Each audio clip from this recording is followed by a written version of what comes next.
Donc effectivement, ce soir, nous allons partir dans l'espace avec cette présentation sur les lanceurs. Donc nous verrons d'abord qu'est-ce qu'un lanceur spatial, à quoi ça sert, quelle est sa mission. Ensuite, nous partirons dans l'histoire, voir un peu l'historique de la propulsion spatiale, des premières inventions jusqu'à aujourd'hui. On rentrera plus dans le détail des principes de la propulsion. Nous verrons les différents types de moteurs qui existent pour propulser les fusées. On verra plus en détail également la chronologie de lancement, donc des phases de réalisation de la fusée jusqu'à son lancement. Et on finira par un aperçu des lanceurs, donc lanceurs actuels et lanceurs du futur. Donc on verra que c'est un environnement qui est assez concurrentiel. Donc un lanceur spatial, qu'est-ce que c'est? La définition d'un lanceur, c'est un véhicule autopropulsé destiné à mettre sur une certaine trajectoire, que l'on appelle une orbite, une certaine charge utile. Donc la charge utile, ça peut être un satellite télécom, internet, de télévision. Ça peut être également un satellite d'observation de la Terre ou un satellite météo. Ça peut être également des télescopes que l'on retrouve dans l'espace, hors de l'atmosphère. Vous avez un exemple ici avec le télescope Hubble, qui a été envoyé en 1990 dans l'espace et qui permet d'avoir une meilleure résolution dans les images qu'il prend qu'un télescope sur Terre, mais également à d'autres sondes interplanétaires qui voyagent dans tout l'univers, ou des expériences scientifiques, voire éloignées de la Terre, des expériences qui permettent d'enrichir la science. Sur l'autre image, là, vous avez le projet du futur lanceur européen, Ariane 6. Donc, on y reviendra tout à l'heure. Donc, la mission du lanceur, c'est de mettre cette charge utile dans l'espace, sur une certaine trajectoire. Donc, suivant les missions de cette charge utile, de ces satellites, on va aller sur différentes trajectoires. On distingue trois zones de l'espace proche de la Terre. 3 zones. Donc tout d'abord, jusqu'à 2000 km d'altitude, c'est ce qu'on appelle les orbites basses. Donc sur ces orbites, on va trouver tout ce qui est satellite d'observation de la Terre. Donc forcément, il faut rester assez près de la Terre pour avoir des bonnes images de la Terre. C'est également sur ces orbites qu'on va trouver la station internationale, Station spatiale internationale, l'ISS. Donc vous voyez une image ici, qui est autour de 300 km d'altitude.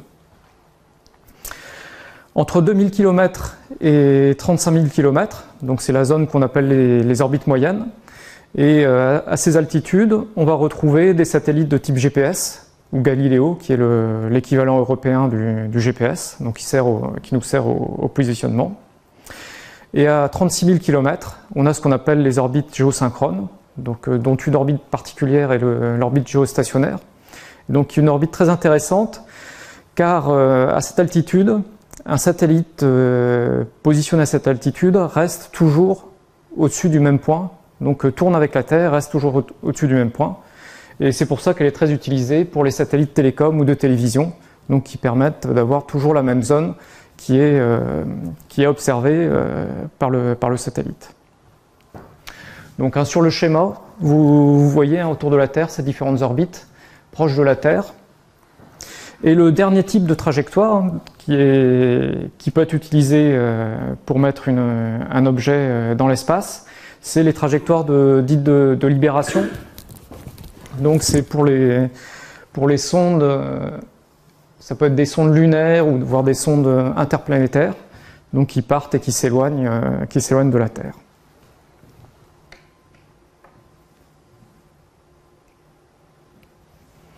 Donc on a vu les missions. Maintenant, on va voir le principe de fonctionnement. Le principe de base de fonctionnement d'un lanceur spatial, il est basé sur le principe de la réaction. Donc, le principe, c'est que la force propulsive est obtenue par éjection de gaz vers l'arrière. Et c'est cette éjection de gaz qui va, par réaction, produire la poussée sur le lanceur, sur la fusée. Donc, ce principe de physique, vous pouvez l'expérimenter si vous êtes sur un bateau sur un lac, et que vous jetez une grosse pierre à l'arrière, vous allez la voir, vous allez être poussé vers l'avant, donc c'est le même principe. C'est également le même principe physique qui explique le recul du canon quand on tire un boulet, et donc une force vers l'arrière, ou si vous gonflez un ballon de baudruche et que vous le lâchez, donc il va être projeté, et c'est l'air qui est éjecté à l'arrière du ballon qui provoque par réaction la poussée du ballon. Donc pour une fusée, c'est exactement le même principe. Vous avez une certaine quantité de gaz donc, qui sont produits à l'intérieur des moteurs et qui sont expulsés vers l'arrière, vers le sol. Et donc l'expulsion de ces gaz provoque par réaction le mouvement de la fusée, le décollage de la fusée et sa propulsion. Juste pour vous donner quelques grandeurs, quelques paramètres qui jouent sur la poussée. La poussée est à peu près égale au débit de gaz qui est éjecté par l'arrière, multiplié par la vitesse d'éjection de ces gaz. Donc là, finalement, pour avoir une poussée maximale, la poussée maximale des moteurs, on va chercher à éjecter une grande quantité de gaz, et tout cela à la vitesse maximale, à la plus grande vitesse possible. Et c'est à ce moment-là qu'on aura la poussée la plus importante. Alors c'est les moteurs d'avion utilisent ce même principe d'éjection de gaz qui provoque leur poussée. Et alors la particularité des moteurs fusées, c'est qu'ils vont être amenés à fonctionner dans le vide. Et on va sortir très vite, le lanceur, la fusée sort très vite de l'atmosphère et donc doit pouvoir fonctionner dans le vide. Donc contrairement à un moteur d'avion, toute la source d'énergie va être stockée dans le mobile et le moteur n'a pas besoin de l'air extérieur pour fonctionner et donc c'est ce qu'on appelle les moteurs fusées et ça permet de fonctionner dans le vide.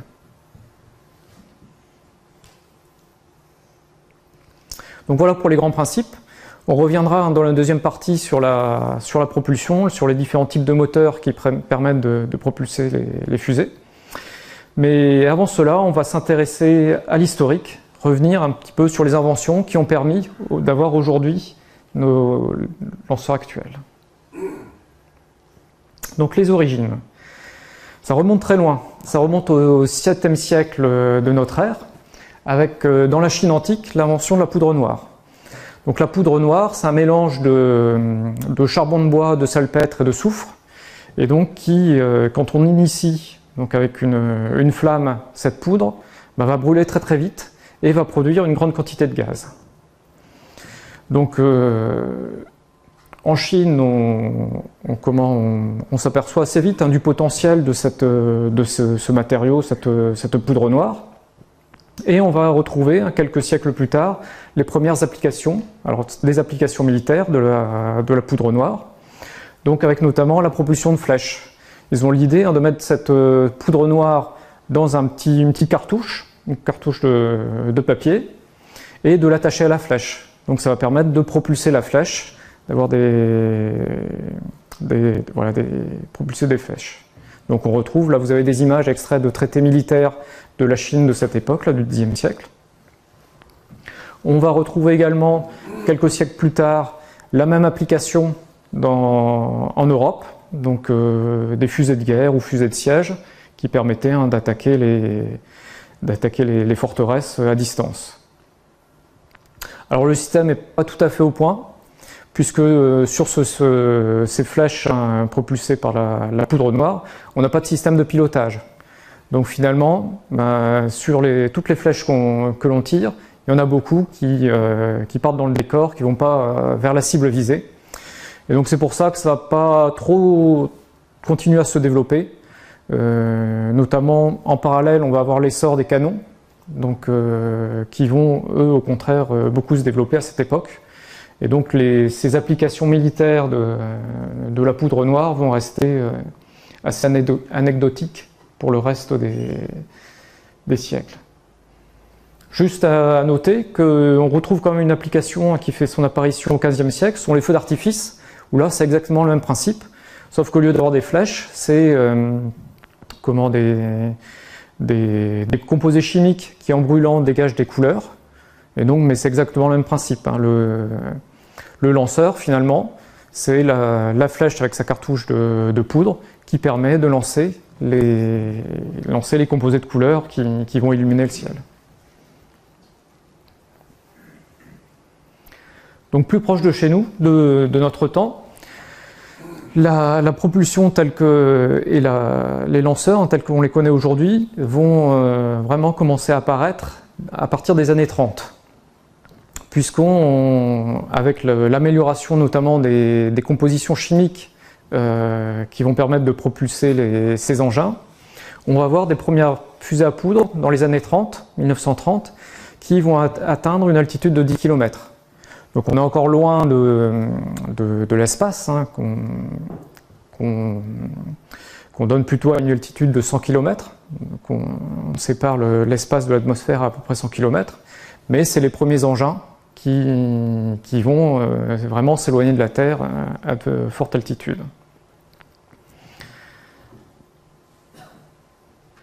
Et puis, donc surtout pendant la Seconde Guerre mondiale, en Allemagne, on a la conception des fusées V2, qui sont vraiment les ancêtres de nos lanceurs actuels. Donc c'est le premier type de fusée, hein, qu'on peut appeler lanceur, qui vont atteindre 90 km d'altitude. Donc on est vraiment à la limite entre l'atmosphère et l'espace. Et c'est vraiment la première brique de nos lanceurs actuels. 1950, Tintin part sur la Lune. Donc voilà la première fusée de notre époque. Donc bon, c'est un petit clin d'œil, mais vous pouvez remarquer quand même une certaine ressemblance entre la fusée, hein, qu'a dessinée Hergé, et puis finalement à l'époque, hein, le seul lanceur que l'on connaissait, c'était effectivement le V2. Donc une certaine ressemblance entre les deux. Et donc à partir des années 50, ça va être la course à l'espace entre notamment l'URSS et les États-Unis. Et la première grande avancée, ça va être le 4 octobre 1957, avec la première mise en orbite d'un satellite artificiel, Sputnik 1, donc mis en orbite par une fusée russe. Deuxième étape, c'est le premier homme dans l'espace, donc là aussi avec donc une fusée russe. Vous avez ici, hein, la fusée qui a lancé un Yuri Gagarin dans l'espace, avec la capsule Vostok qui l'utilisait. Et donc ça enchaîne. Ensuite, c'est les États-Unis, le 19 juillet, qui font une autre étape importante, avec les premiers pas sur la Lune, donc Neil Armstrong. Et donc c'est la fusée Saturn V que vous voyez ici qui a permis à cet exploit d'aller sur la Lune. Donc la fusée Saturn V, c'est une fusée très puissante et qui reste aujourd'hui l'un des modèles de fusée les plus puissantes jamais réalisées par l'homme.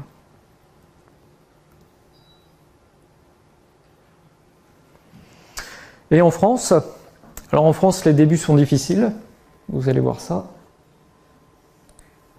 Donc les premiers essais de fusée, hein, sont réalisés dans le Sahara, dans le désert du Sahara, où on teste, hein, nous aussi, hein, en parallèle des États-Unis et de la Russie. Et forcément, les premiers essais sont des échecs. Mais néanmoins, donc le 26 novembre 1965, donc c'est une date clé, hein, pour la propulsion spatiale française, puisqu'on a le premier lancement donc, de la fusée Diamant A, que vous voyez ici, et qui lance le premier satellite français en orbite. Donc, et la France devient ainsi la troisième puissance spatiale, puisque c'est la troisième puissance, hein, après l'URSS et les États-Unis, à mettre en orbite son premier satellite. Donc c'est quand même là aussi un exploit. Et ensuite, le développement des nouveaux lanceurs va plutôt se faire dans un cadre européen, en ce qui concerne la France, avec des programmes spatiaux européens. Donc le premier, hein, qui a été lancé, c'était le programme Europa, donc qui associait la Grande-Bretagne, la France et l'Allemagne, donc dans le développement d'un nouveau lanceur. Donc c'est le lanceur que vous voyez ici, sur la droite. Et donc ces trois pays s'étaient en fait séparés séparer les différents étages. La fusée est constituée de 3 étages. Il y a le premier étage, le deuxième étage et le troisième étage. Et la Grande-Bretagne avait dit je vais développer et réaliser le premier étage. La France était en charge du second étage et l'Allemagne en charge du troisième étage. Bon, par contre, il y avait assez peu de communication entre les pays. Il n'y avait personne qui s'occupait de la coordination entre les travaux des différents étages. Et donc, ce qui a conduit à vraiment un échec du programme. Il y a eu 11 essais de ce lanceur. Donc, les 5 premiers essais, c'était uniquement le premier étage que l'on testait. Donc, jusqu'ici, tout allait bien. Et les 5 essais suivants, où on a testé la fusée complète, tous les essais ont été des échecs. Donc, le programme s'est arrêté là. C'était un fiasco total. Et c'est un autre programme qui a été lancé à la place, donc le programme Ariane, où dans ce programme, c'est la France qui a décidé de prendre le leadership dans la conception du lanceur.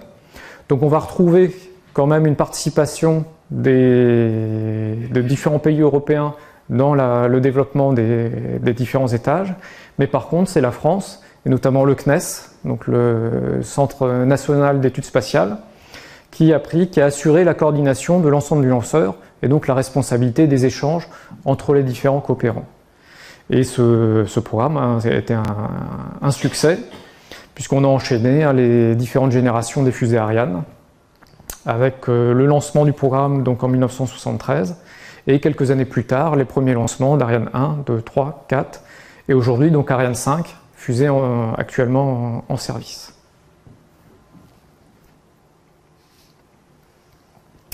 Voilà pour la partie historique. Donc on va revenir sur les principes de la propulsion spatiale, et notamment les technologies qui sont mises en œuvre pour propulser les fusées, les lanceurs. Pour vous donner quelques grandeurs caractéristiques de ce que c'est qu'un lanceur, vous avez ici sur la droite donc quelques données pour faire des parallèles entre les caractéristiques du lanceur et d'autres véhicules que l'on connaît bien. Donc par exemple la masse c'est 860 tonnes, ça représente 1,4 fois l'équivalent d'un avion tel que l'A380, 45 bus, et c'est également 1/10 de la masse totale de la Tour Eiffel. Donc c'est quand même assez important. En termes de poussée au décollage, on est à peu près à 1500 tonnes de poussée au décollage, ça représente la poussée équivalente à 12 avions. Et en termes de vitesse, donc la fusée à la fin de sa trajectoire, au moment où elle va lâcher son satellite, sa charge utile sur l'orbite visée, donc elle atteint 30 000 km/h, donc c'est 100 fois la vitesse du TGV. En termes de dimension, là pour la fusée Ariane 6, on est à peu près à 62 mètres donc de hauteur, c'est 1/5 de la Tour Eiffel. C'est un équivalent à un immeuble de 20 étages. Et en termes de masse, donc on est suivant les versions de la fusée, entre 500 et presque 900 tonnes de masse. Donc ce qui est intéressant de noter sur ces masses, c'est que finalement la charge utile, donc je vous ai dit, la mission du lanceur, c'est de mettre la charge utile sur orbite. Mais quand vous regardez les masses, on s'aperçoit que le satellite, la charge utile, représente à peine 1% de la masse totale du lanceur au moment du décollage. L'essentiel de la masse, ça va être les structures, donc la structure du lanceur, tous les éléments mécaniques qui assurent la tenue du lanceur, mais surtout le carburant, ce qu'on appelle les ergols, donc qui représentent 90% de la masse au moment du décollage. Et pour optimiser ses performances, pour pouvoir mettre la masse maximale de charge utile sur l'orbite visée, on est obligé de décomposer notre lanceur en différents étages.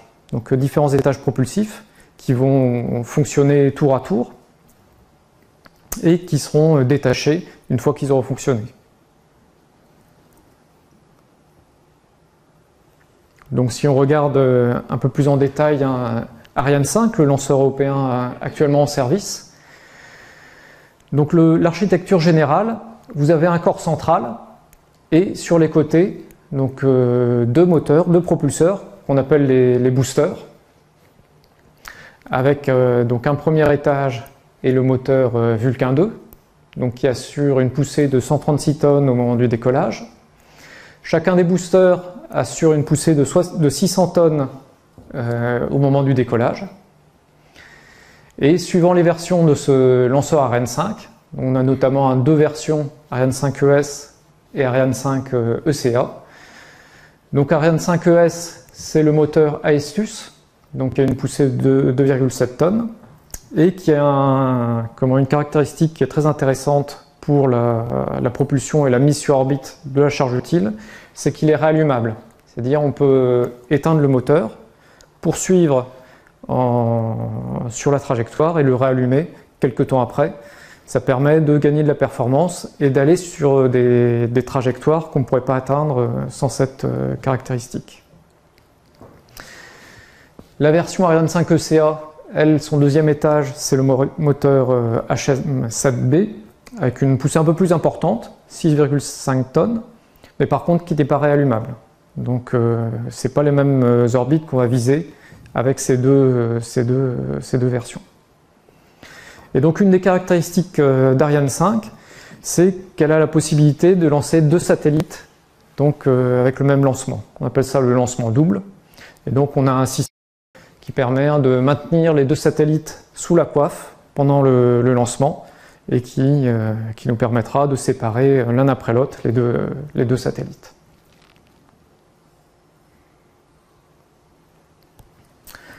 Voilà, donc si je reviens sur le fonctionnement d'un propulseur, donc je vous ai dit tout à l'heure, pour avoir le maximum de poussée, il faut produire beaucoup de gaz et pouvoir les éjecter à grande vitesse. C'est comme ça qu'on va améliorer et maximiser la poussée. Donc pour créer ces gaz, c'est le principe de combustion. Donc on parle de combustion d'un propergol, donc c'est le carburant, le propergol, le carburant de la fusée, donc qui est constitué d'un corps oxydant et d'un corps réducteur. Le moteur doit pouvoir fonctionner dans le vide, donc on a bien besoin d'avoir ces deux éléments dans un réservoir. On va provoquer la réaction de combustion et c'est ça qui va nous produire nos gaz qu'on va éjecter à grande vitesse. Donc ces propergols peuvent être soit sous forme liquide, soit sous forme solide. Et donc s'ils sont sous forme liquide, on aura ce qu'on appelle des moteurs à propergol liquide ou ergol liquide. Et s'ils sont en forme solide, on parlera de propulsion solide.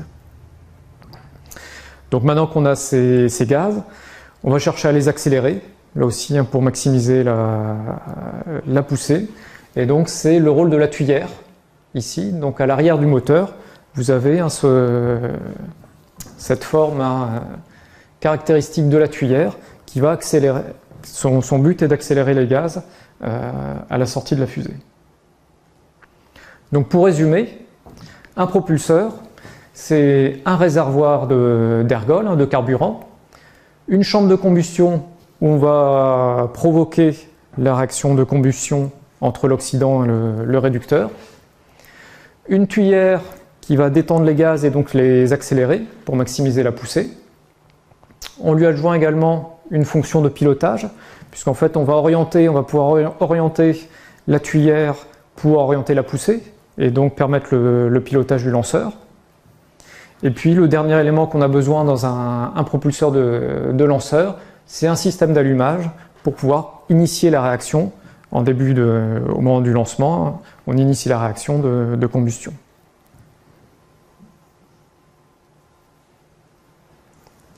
Donc schématiquement, vous allez voir sur ces schémas comment fonctionnent les deux différents types de propulseurs. Propulsion liquide sur la gauche, propulsion solide sur la droite.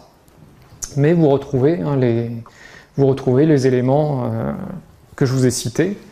Donc côté moteur ergol liquide, donc vous avez les deux réservoirs qui vont stocker l'un l'oxydant, l'autre le réducteur. La chambre de combustion, où se produit la réaction entre les deux espèces. Et puis la tuyère, toujours avec la même forme, qui va permettre d'éjecter les gaz, de les accélérer et de provoquer la poussée. Et donc le fonctionnement, voilà, vous retrouvez Donc dans ce type de moteur, on a besoin de mettre en pression, avant d'injecter les gaz dans la chambre de combustion, de les mettre en pression, et donc on utilise des turbopompes donc qui tournent à une très grande vitesse, qui vont permettre de mettre sous pression les ergols qui sont stockés dans chaque réservoir avant de les injecter dans la chambre de combustion. Donc en termes d'ergols, les deux principaux couples d'ergols qui sont utilisés sont d'une part ce qu'on appelle la propulsion cryotechnique. C'est un mélange entre de l'oxygène liquide et de l'hydrogène liquide. Donc l'oxygène est stocké dans un réservoir à basse température, l'hydrogène également, et la réaction entre l'hydrogène et l'oxygène se fait dans la chambre de combustion. On retrouve après d'autres modes de propulsion, comme hydrogène plus kérosène, également, qui est utilisé dans la propulsion spatiale. Donc à côté, vous avez le principe de fonctionnement d'un moteur à propergol solide, donc où l'architecture là est quand même très différente, mais vous retrouvez donc le réservoir, donc qui est l'enveloppe du propulseur. Le propergol est stocké sous forme solide à l'intérieur, et le réservoir sert également de chambre de combustion. Donc la réaction de combustion se fait directement dans le réservoir. Voilà, avec à l'avant ici un allumeur qui permet d'initier la combustion, et à l'arrière vous retrouvez l'éjection via une tuyère, donc qui éjecte les gaz en les accélérant. Donc pour comparer les deux types de moteurs, donc ce qu'on peut dire, c'est que en termes d'architecture, le moteur à propergol solide est quand même un peu plus simple ici, puisqu'on a moins de pièces en mouvement. Là, sur le moteur à ergol liquide, vous avez notamment ces compresseurs, ces turbopompes qui tournent à des très très grandes vitesses, donc c'est assez complexe à maîtriser. Vous devez aussi assurer que vos ergols restent à basse température dans le réservoir, donc c'est un fonctionnement assez complexe. Alors qu'ici, un propergol solide, l'architecture un peu plus simple, la seule pièce en mouvement est la tuyère, donc la tuyère qu'on peut orienter pour orienter la poussée. Par contre, en termes de performance, la performance d'un moteur à propergol liquide va être un peu plus élevée que celle d'un propergol solide. Donc justement, sur ces performances, on a deux indices, deux critères qui permettent de calculer et plutôt de mesurer la performance intrinsèque d'un moteur de fusée. Donc on a notamment ce qu'on appelle l'impulsion spécifique. C'est la durée pendant laquelle donc, le moteur peut produire une poussée de 10 newtons avec 1 kg de propergol.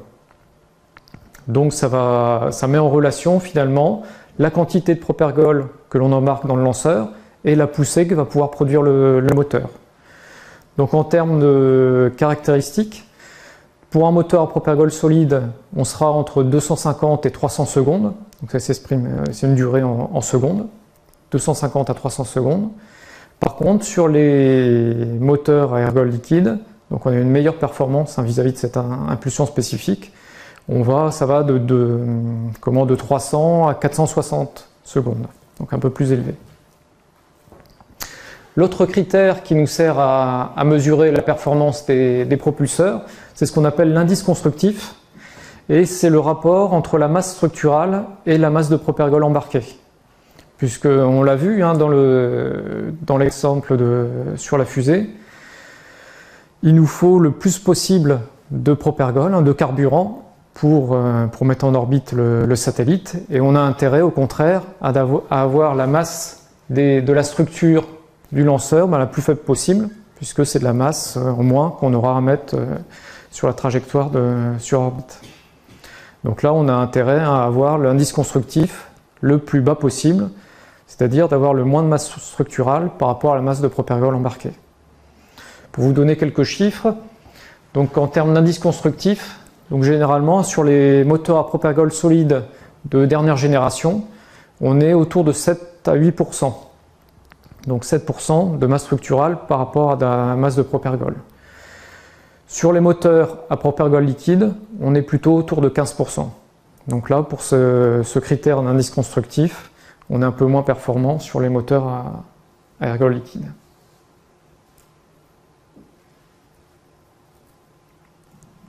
Voilà, pour résumer les caractéristiques entre ces deux types de propulsion. Donc côté propulsion solide, on peut également noter une grande disponibilité opérationnelle, puisque finalement il suffit on va fabriquer le moteur, on va fabriquer le chargement à l'intérieur du moteur, et le propulseur sera directement prêt à fonctionner dès qu'on en aura besoin. Et on peut le garder pendant plusieurs années, on peut le stocker pendant plusieurs années, voire une dizaine d'années, et il aura toujours les mêmes performances au moment où on décidera de s'en servir. Il est également capable de produire une forte poussée pendant une durée assez courte. Hein. On est sur l'ordre de 2 minutes de fonctionnement pour les moteurs à propergol solide. Également un coût attractif en termes de coût de fabrication. On est un peu moins cher que pour la propulsion liquide. Donc au contraire, les caractéristiques de la propulsion liquide, ça va être une forte poussée pendant une durée plus longue. Là, on peut atteindre une dizaine de minutes de fonctionnement. Donc ça va permettre de mettre la charge utile sur l'orbite. On a également une capacité de moduler la poussée. On va pouvoir régler en fonction de la trajectoire désirée la poussée du moteur. Et donc pour certains moteurs, on l'a vu tout à l'heure pour l'un des moteurs d'Ariane 5, on peut les réallumer, donc ça permet des performances accrues et de viser certaines trajectoires qu'on ne pourrait pas atteindre si on n'avait pas cette capacité d'éteindre le moteur et de le rallumer quelques minutes plus tard pour atteindre une nouvelle trajectoire. Voilà pour les caractéristiques de type de propulsion. Mais donc finalement, ce qu'on peut dire, c'est que ces deux types de propulsion sont complémentaires. D'ailleurs, on va le retrouver sur un grand nombre de lanceurs partout dans le monde. On va généralement utiliser les propulseurs à propergol solide donc, comme propulseurs de décollage. Donc pour assurer la forte poussée dont a besoin le lanceur pour s'arracher du sol, on va utiliser plutôt de la propulsion solide. Et utiliser de la propulsion liquide, donc plutôt pour les étages supérieurs, pour les phases d'injection de la charge utile sur leur trajectoire.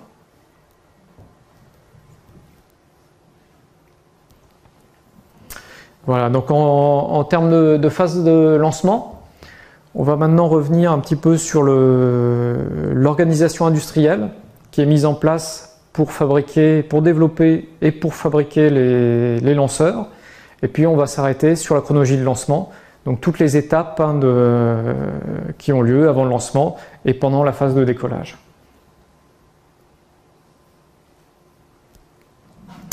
Alors à noter que l'organisation industrielle est souvent complexe pour les lanceurs, et notamment pour les lanceurs européens. Vous avez ici sur ce schéma les différents contributeurs, donc les différentes industries, les différents pays qui contribuent à la fabrication de la fusée Ariane. Donc ici, voilà, vous retrouvez bien sûr la France, l'Allemagne, mais pas que. Il y a plus d'une quinzaine de pays qui participent au lanceur, qui fabriquent des pièces pour le lanceur Ariane. Donc c'est vraiment une très forte coopération industrielle. Alors à noter que dans ce programme européen, il y a ce qu'on appelle le principe de retour géographique, c'est-à-dire que, donc en fait, c'est les États européens qui financent le développement du lanceur, et donc chaque pays va mettre une certaine somme pour réaliser ce développement, et en retour, c'est les industriels de son pays qui vont avoir des contrats pour fabriquer des pièces au même montant que l'État a mis, que la participation de son État dans le programme.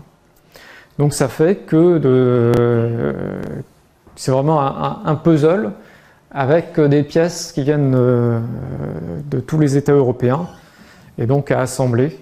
Et donc c'est une organisation industrielle assez complexe à mettre en œuvre, à gérer et à maîtriser. Donc à noter que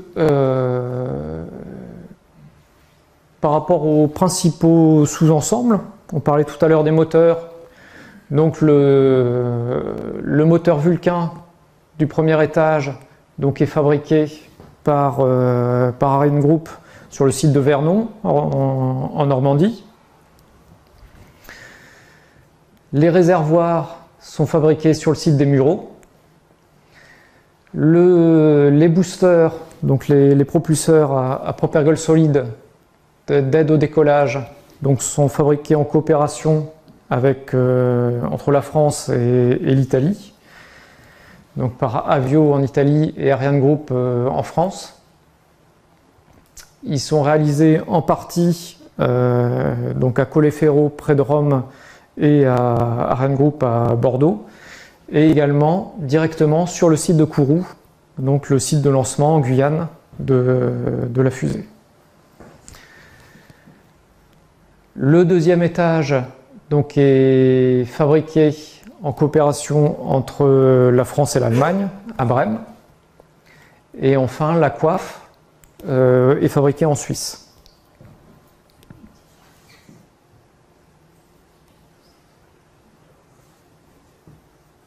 Voilà quelques images. Donc une fois que tous ces composants ont été fabriqués dans différents pays, ils sont acheminés donc à Kourou, en Guyane, où on va faire l'assemblage des différents sous-ensembles du moteur.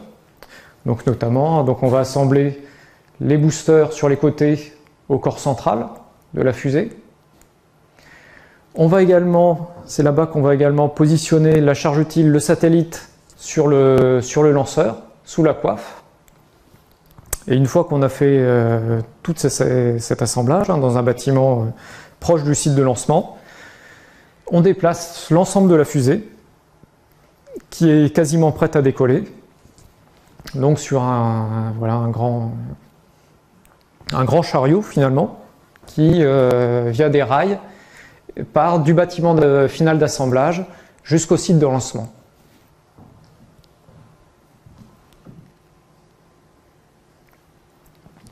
Et le lanceur est quasiment prêt à décoller. Donc en termes de chronologie d'un lancement typique d'Ariane 5, on commence, donc le lanceur a été déplacé sur sa base de lancement quelques jours avant la date prévue du lancement. Quelques heures avant le T0 de lancement, on va ensuite remplir les réservoirs cryotechniques, donc d'oxygène, d'hydrogène. Donc ça se passe quelques heures avant. Alors je vous ai dit, ces oxygène et hydrogène doivent être stockés à très basse température. Pour l'hydrogène, on est à moins 250 degrés et pour l'oxygène à moins 180 degrés. Donc c'est pour ça que c'est une étape qu'on fait vraiment au dernier moment. Autant sur le lanceur, donc les boosters à poudre, donc sur les côtés, eux, ils ont été fabriqués plusieurs mois avant. On a pu les fabriquer, les stocker, ils sont prêts à fonctionner. Autant pour le moteur du corps central, donc aérogol liquide, on est obligé de remplir les réservoirs au dernier moment, puisque une fois remplis, il faut les maintenir à très basse température, et ça, on ne peut pas le faire pendant plusieurs jours. Donc on le fait quelques heures avant. On fait bien sûr énormément de contrôles avant de faire le lancement.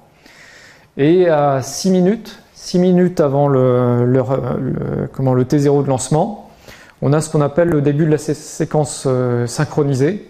Donc en fait, c'est une séquence automatique qui est lancée par la base au sol de contrôle de dernier instant. Donc on va vérifier notamment tous les paramètres du moteur, la pression dans les réservoirs, la température au niveau des moteurs.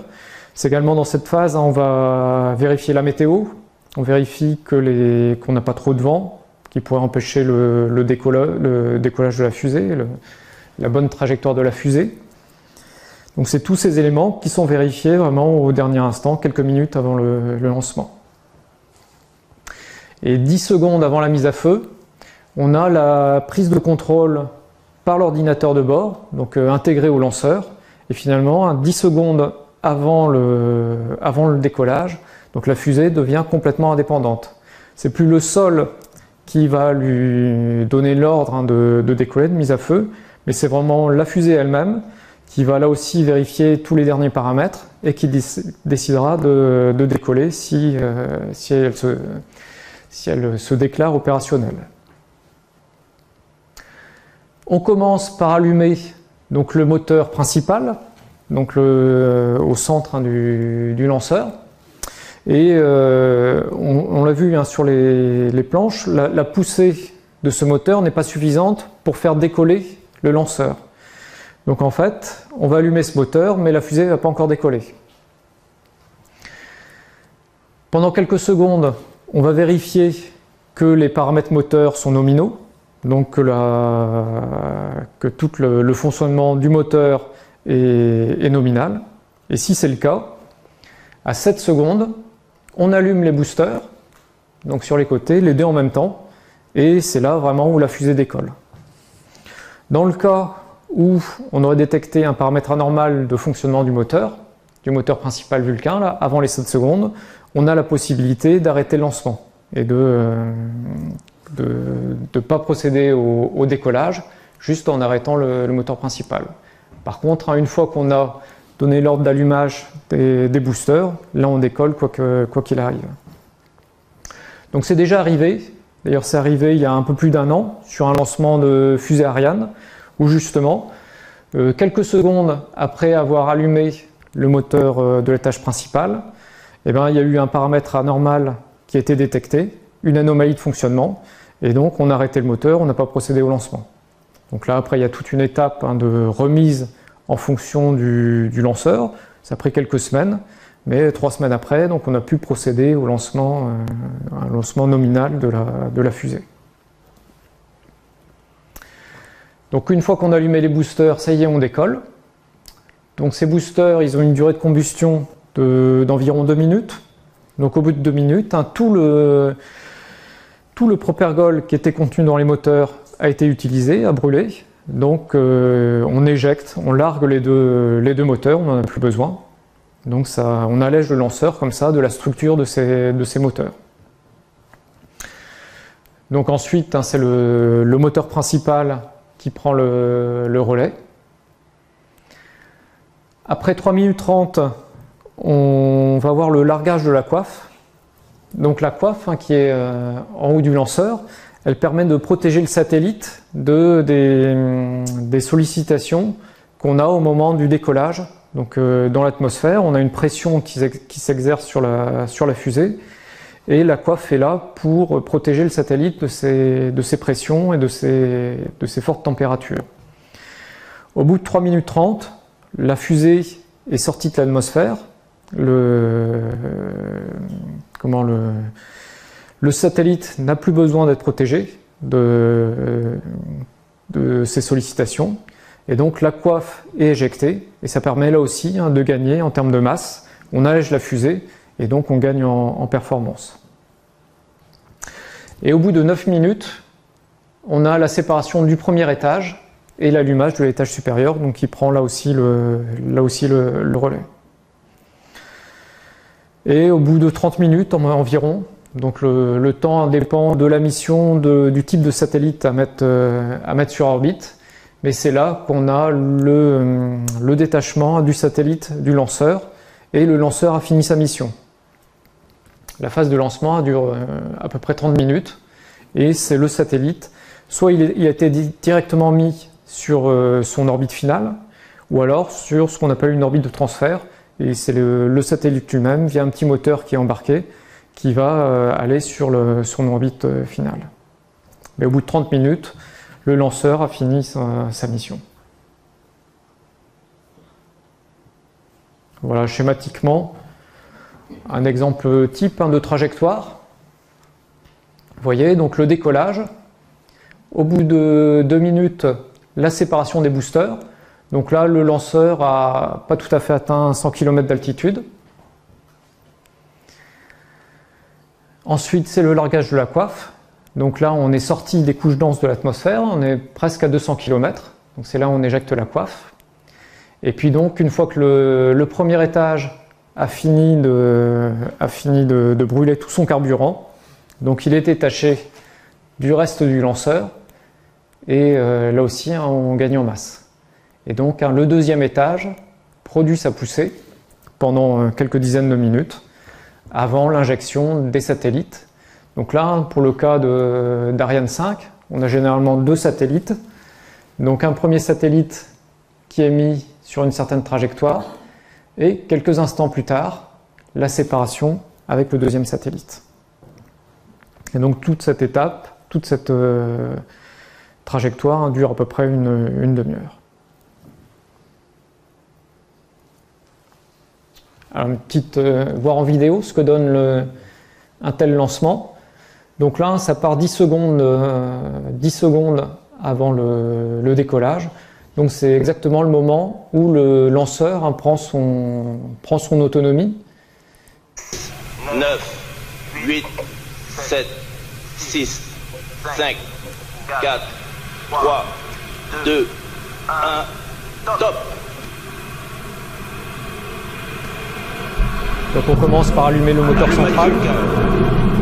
Et vous voyez, 7 secondes après, on allume les boosters. Allumage des EAP, décollage. Et la fusée décolle.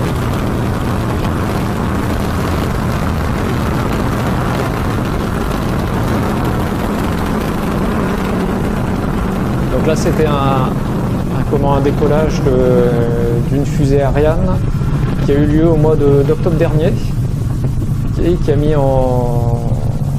une sonde interplanétaire sur une trajectoire de libération de l'attraction terrestre.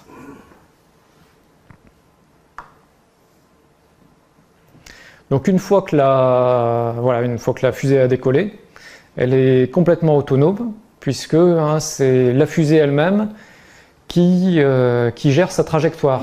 C'est pas depuis le sol qu'on lui donne des ordres de pilotage, c'est vraiment elle qui détermine en fonction de sa position, de sa vitesse, donc de tous ses paramètres de vol, d'adapter sa trajectoire ou non pour rejoindre l'orbite visée, pour mettre le satellite en orbite.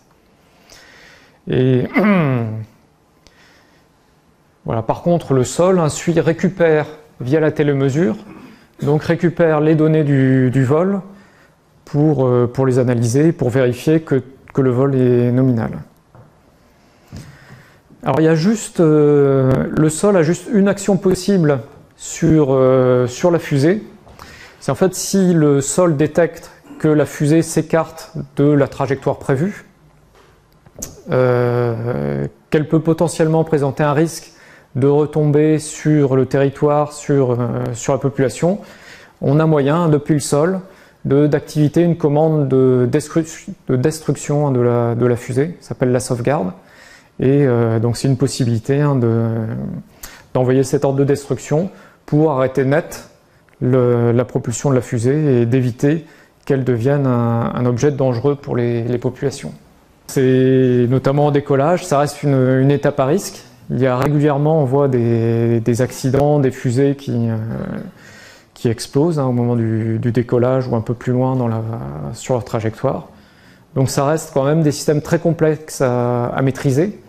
aussi bien en termes de conception que de fabrication. Il faut faire énormément de contrôle à chaque étape de fabrication, puisque la moindre petite erreur conduit quasi inévitablement à ce type d'accident. Voilà, on va terminer là sur cette dernière partie avec les lanceurs du futur. Donc notamment à voir quels sont les lanceurs actuels et quels sont les projets en cours de développement. Donc là sur cette carte, vous avez les principaux lanceurs qui sont actuellement en service. Donc vous voyez les principaux pays à mettre en œuvre des lanceurs civils sont bien sûr les États-Unis. Voilà, les États-Unis, avec leur principale fusée, c'est la fusée Atlas V, actuellement en service. Également Falcon 9, on va y revenir juste après, puisque c'est un des nouveaux acteurs du spatial. L'Europe, donc, qui met en œuvre ses fusées à Kourou, en Guyane, avec bien sûr Ariane 5. Également une fusée Soyouz, donc ce sont des fusées russes fabriquées en Russie, mais qui sont lancées depuis le site de Guyane. Et également, il y a un petit lanceur donc, qui s'appelle Vega, qui est mis en œuvre et qui est tiré depuis Kourou. Les fusées russes, donc justement un Proton, c'est celle dont on a vu la vidéo de l'accident. Donc là aussi, qui effectue de nombreux lancements par an. On a aussi toute une gamme de fusées chinoises. Donc c'est la série de fusées longue marche. Donc différentes versions de fusées qui se développent de plus en plus.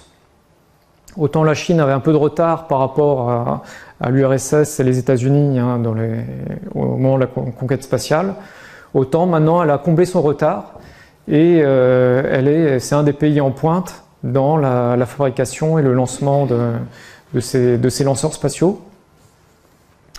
Pour vous donner un exemple, hier, donc la Chine a envoyé une fusée pour mettre un petit robot sur la face cachée de la Lune.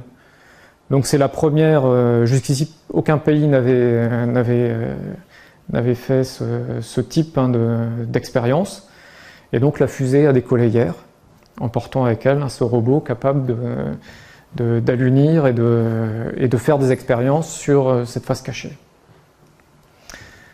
Par contre, d'un point de vue commercial, aujourd'hui, ce ne sont pas des lanceurs concurrentiels par rapport à ce qu'on peut voir avec les lanceurs, notamment la concurrence entre les lanceurs américains et européens, puisque il y a une réglementation américaine qui est en place, qu'on appelle la réglementation ITAR, en fait, qui interdit, dès lors qu'il y a des composants fabriqués par les États-Unis sur les satellites, sur les charges utiles, et donc les États-Unis interdisent que cette charge utile, le satellite, soit envoyé par une fusée chinoise.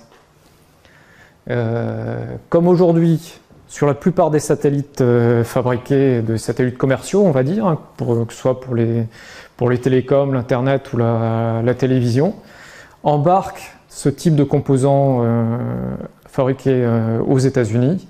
Ils ne peuvent pas être lancés par les fusées chinoises. La réglementation américaine interdit. Donc ce qui fait qu'aujourd'hui, tous les lancements sont des lancements institutionnels, c'est-à-dire pour mettre sur orbite soit des satellites, des charges utiles du gouvernement chinois ou de son industrie propre. Autre pays en pointe dans le domaine spatial, c'est le Japon. Donc il y a ce lanceur H2A ou H2B, donc qui fait aussi principalement des lancements de ses propres satellites. Et puis dernier pays à avoir ses propres lanceurs, c'est l'Inde, qui a aussi des lanceurs. Et d'ailleurs vous remarquerez que son lanceur ressemble très curieusement à Ariane 5. Mais c'est pas c'est pas forcément une coïncidence. Il y a eu des coopérations entre l'industrie spatiale indienne et européenne, puisque à une certaine époque, l'Europe a aidé l'Inde à se doter de lanceurs spatiaux. Donc c'est devenu, surtout depuis quelques années, un marché très concurrentiel pour les satellites, pour lancer les satellites. Donc notamment entre les États-Unis et les lanceurs Ariane. Et alors je vous citerai deux acteurs, donc deux nouveaux entrants dans le spatial. Donc vous avez dû en entendre parler de SpaceX et de son lanceur Falcon 9, donc développé depuis quelques années. Et alors la particularité de ce lanceur, c'est qu'une partie, son premier étage, est réutilisable. Donc une fois qu'il a fonctionné, il vient se reposer soit sur Terre, soit sur une barge en mer, et puis il peut être remis en service et réutilisé pour un second lancement. Donc il y a eu quelques échecs forcément au début, puisque ça reste quand même une belle prouesse technique, mais aujourd'hui c'est plutôt au point. Ils réussissent à récupérer la majorité des premiers étages. Je vous ai mis un autre exemple qui s'appelle Blue Origin, qui est une entreprise qui a été lancée par le PDG d'Amazon, Jeff Bezos, et qui lui qui se sert en fait de l'argent qu'il a gagné dans le cadre d'Amazon pour développer son propre lanceur, qui s'appelle New Shepard. Alors la première version, c'est juste une version destinée à faire du tourisme spatial. Donc en fait, le lanceur que vous voyez là, il y a une petite capsule en haut du lanceur et ça permet de lancer quelques personnes à peu près 100 km d'altitude, à la limite entre l'atmosphère et l'espace. Donc c'est vraiment du voyage spatial. Et le lanceur, là aussi, réutilisable. Donc il a des jambes qui lui permettent de réatterrir après avoir fait sa mission. Alors, donc, ce qui est sûr, c'est que c'est une prouesse technique de pouvoir se reposer vraiment au bon endroit et d'avoir. Par contre, en termes de modèle économique, donc il est un peu trop tôt pour savoir si, d'un point de vue économique, c'est intéressant. Parce qu'il y a deux éléments qu'il faut prendre en compte. Ce qui est sûr, c'est qu'on gagne sur le coût par rapport à refabriquer un nouvel premier étage. Par contre, il faut prendre en compte les coûts de remise en service.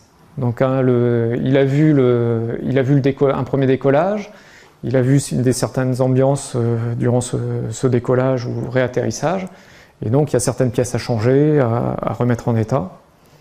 Et le deuxième élément qu'il faut prendre en compte, c'est que pour pouvoir réatterrir, il utilise son moteur, et donc il faut embarquer du carburant en plus pour cette phase d'atterrissage. Et donc c'est du carburant qu'on va devoir porter à la fois au décollage et à l'atterrissage. Donc il y a une perte de performance associée à la réutilisation, à la récupération de ce premier étage.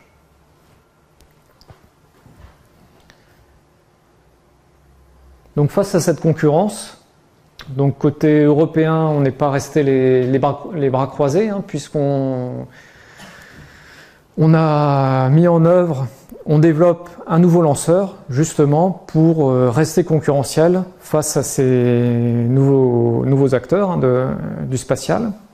Et donc c'est notamment le projet Ariane 6 que je vais vous présenter un peu plus en détail. Donc c'est une fusée dont le développement a commencé il y a quelques années et dont le premier vol est prévu en 2020. Donc ça va venir très vite, c'est dans moins de 2 ans que le premier vol est prévu. Et alors cette fusée, elle existera en 2 versions. Une version avec seulement 2 boosters à propergol solide sur les côtés, ou 4 propulseurs, 4 boosters. Et donc ça, c'est pour mieux s'adapter à la charge utile qu'on aura à mettre en orbite. Pour les petites charges utiles, les satellites de faible masse, on utilisera la version avec 2 boosters, Ariane 6.2. Et quand on aura soit 2 satellites à mettre en œuvre, soit un gros satellite à mettre en orbite, eh ben on utilisera la version Ariane 6.4 avec 4 boosters. Donc là aussi, hein, par rapport à Ariane 5 aujourd'hui, qui finalement on n'a pas trop le choix, on n'a qu'une version enfin, avec 2 boosters. Là, on pourra mieux s'adapter vraiment à la charge utile.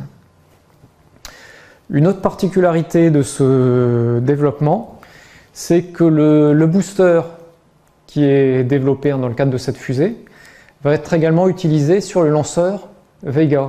Donc le lanceur Vega, c'est le petit lanceur de la gamme mis en œuvre par l'Europe. Et on se sert du développement d'Ariane 6 et de ces boosters pour également modifier le premier étage de ce lanceur Vega.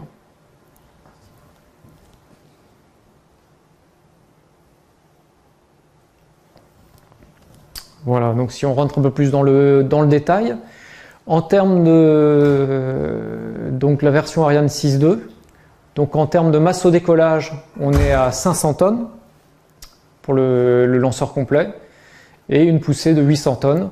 Donc la poussée au décollage est assurée par le moteur Vulcain. Donc en fait c'est le même moteur que sur Ariane 5 actuelle, mais qui a été légèrement amélioré.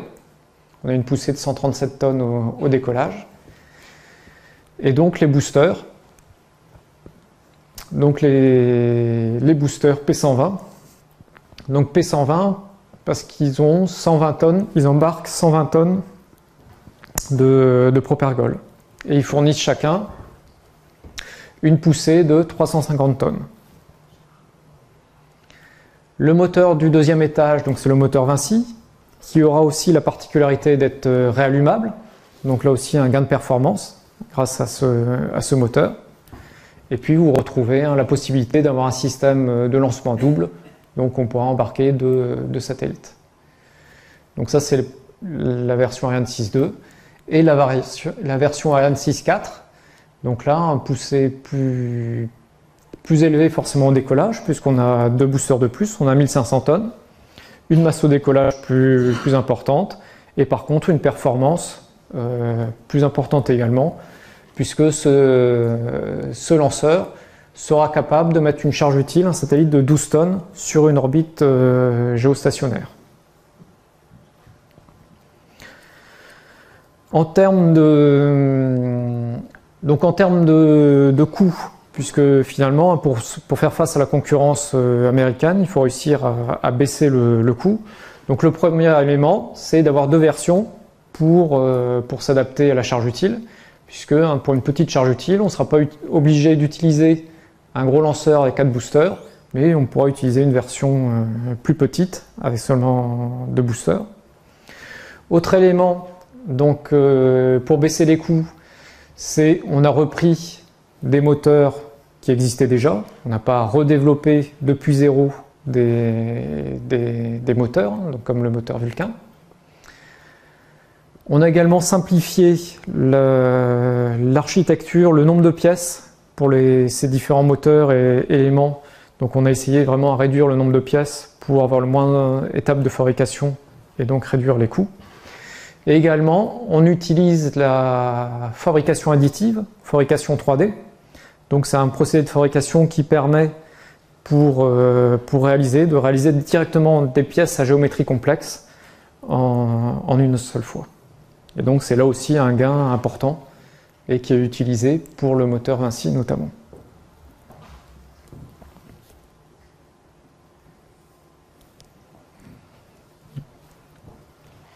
Et ici, donc, vous avez les différents types de missions, donc de charge utile, que ce lanceur va pouvoir embarquer.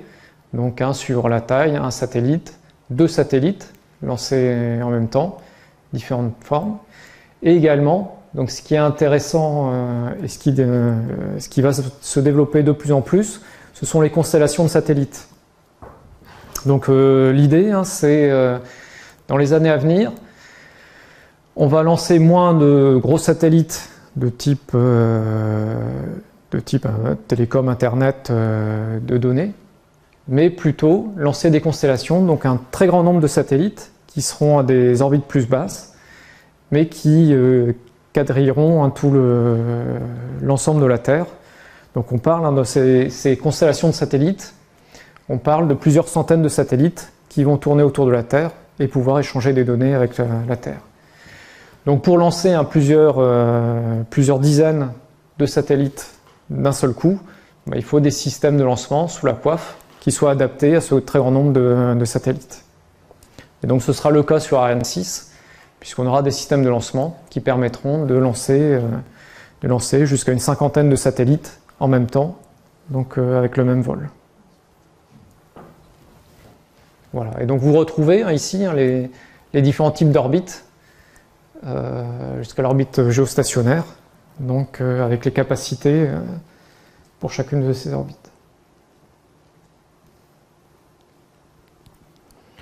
Donc toujours pour finir sur ce développement de ce nouveau lanceur, Ariane 6, j'ai 2 vidéos à vous montrer, donc sur les essais qui ont été réalisés récemment, les essais des moteurs de ce lanceur.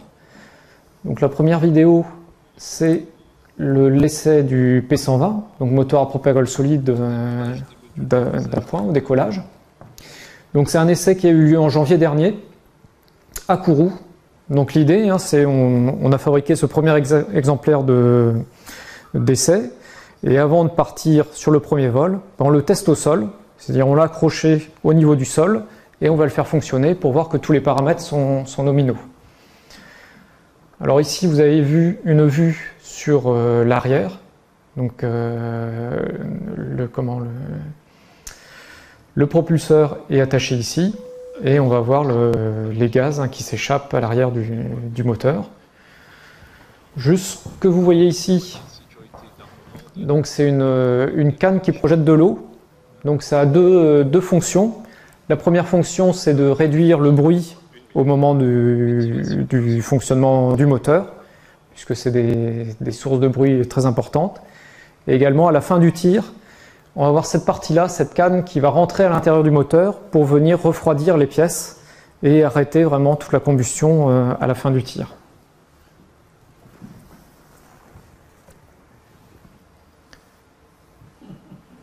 Voilà, je vais avancer un petit peu. Donc là, c'est le décompte avant allumage. Hop.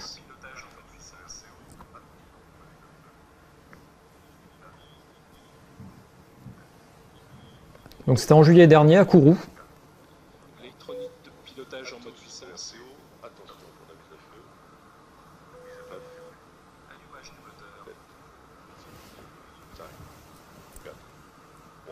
Donc c'est une très grande quantité de gaz, de gaz chaud qui sont éjectés.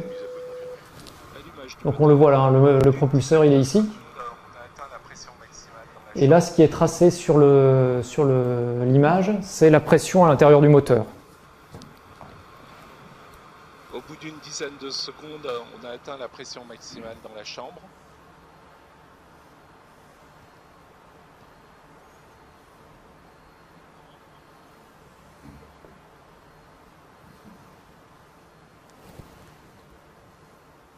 Décroissance de la pression de combustion après combustion du finocile. Donc la courbe de pression, elle est adaptée vraiment aux besoins. Pour dire quelques mots là sur cette courbe de pression. Donc en fait au décollage, on cherche à avoir le maximum de poussée, des moteurs pour sortir le plus vite possible de l'atmosphère, des couches denses de l'atmosphère. Par contre, on ne peut pas pousser trop, parce que sinon il y en a une pression qui s'exerce sur l'avant de la fusée qui est trop importante, et d'où cette réduction de la poussée quelques secondes après le décollage. puis on sort un peu à peu de ces couches denses de l'atmosphère, donc la pression diminue, et donc on peut réaccélérer, et c'est pour ça qu'on a cette forme, on réaugmente la pression, donc la poussée dans le moteur.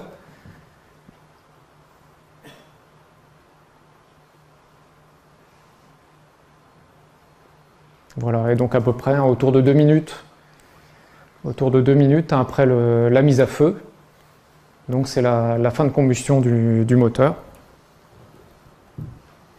Début de la queue de combustion avec décroissance de la pression.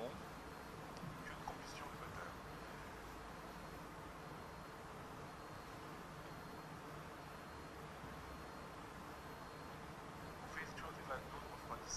Queue de combustion du moteur.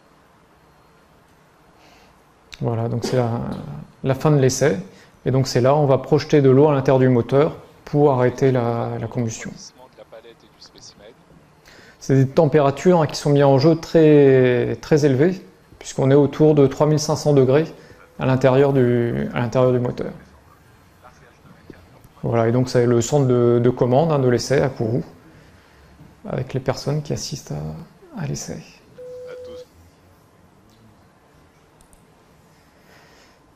Et deuxième vidéo que je voulais vous montrer, c'est sur l'essai du moteur V4. Donc, le moteur à propagole liquide, central.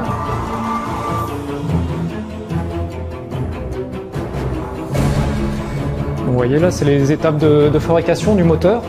Là, c'est la chambre de combustion que l'on voit.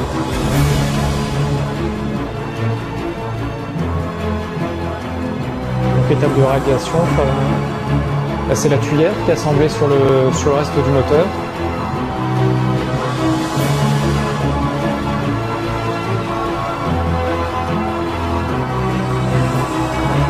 Là, en Allemagne, c'est en Allemagne qu'on va faire l'essai du moteur. Il est amené sur le site d'essai.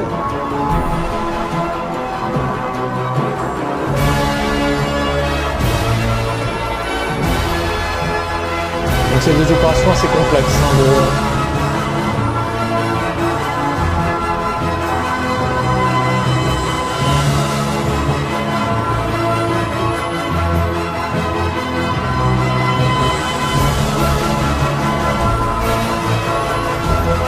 Et voilà, donc le même principe, l'essai à feu. Le moteur est accroché au niveau du sol et on vient tester le fonctionnement. La phase d'allumage.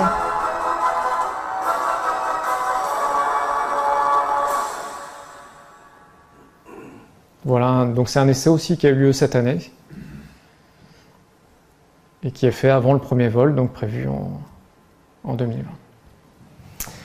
Voilà, pour conclure sur cette présentation, donc vous avez pu le voir, les lanceurs spatiaux sont des éléments essentiel pour mettre en orbite les satellites qui nous servent tous les jours et qui répondent à nos besoins pour le téléphone, Internet, la télévision ou la météo. Que ces monstres de technologie font appel à des compétences complexes qui sont souvent issues de la coopération entre plusieurs pays, notamment en Europe, et que pour faire face à la concurrence, aux nouveaux lanceurs qui sont mis en œuvre, il faut rester compétitif et donc il faut améliorer les performances et voire utiliser des lanceurs réutilisables qui permettent de réduire les coûts. Et les prochaines étapes, c'est le retour sur la Lune, les voyages vers Mars, et voire plus loin, qui nécessiteront là aussi des lanceurs de nouvelle génération.